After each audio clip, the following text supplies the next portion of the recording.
So now you've got the context here. Let's talk about how do you navigate the business and how do you make sure that you are putting yourself in the pole position. Okay, when we look at external forces, what we're talking about here is economic cycles. Now, here's the thing. There are cycles and there are cycles within cycles. If you do not understand, as a leader with an organization, if you don't understand where we are in the cycle, then you are completely just navigating your ship with no radar. Or another way I like to say it is, you're playing darts in the dark. And when you're playing darts, you don't know if you're on point or if you're not on point. So understanding where we are in the cycle is going to be super important. Am I going to invest in recruiting, onboarding, and bringing on new team members?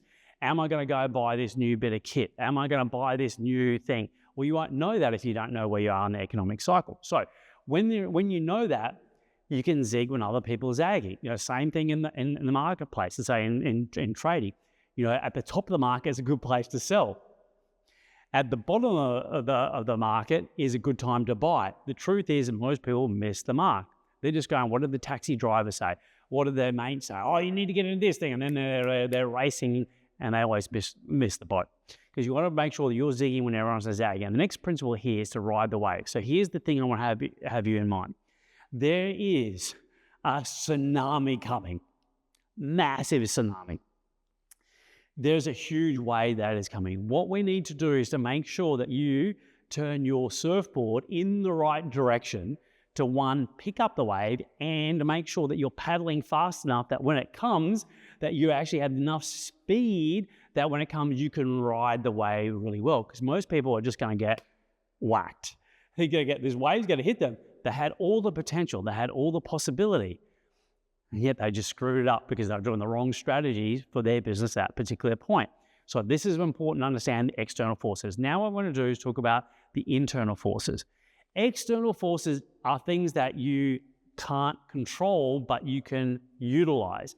Internal forces are things that you can do. So what's this about? We like to say this, it's just about being business fit, and most people miss out. What are the two key points on this? First one is, you got to be really clear on what you want. For us, there are three measures. What's the profit, cash flow that you want to be making? Secondly is, what's the time that you want to be putting into place? And in the next part of these series that I'm going to take you through, I'll go through more details of these different components. The third one is impact. What we mean by impact here is, what do you enjoy? What brings you joy? What brings your team joy? What does the marketplace want? Not just today, but also in the future. And that's critically important to know what you want. And then the next part there, we just set you up the structures to win. So now you know there are external forces and internal forces. Let's jump in and we're going to go through the external forces. And that's what I want to take you through in the next video. So jump on the next video. I'll take you through what that is to make sure that you don't just have good ideas, but you know how to implement it.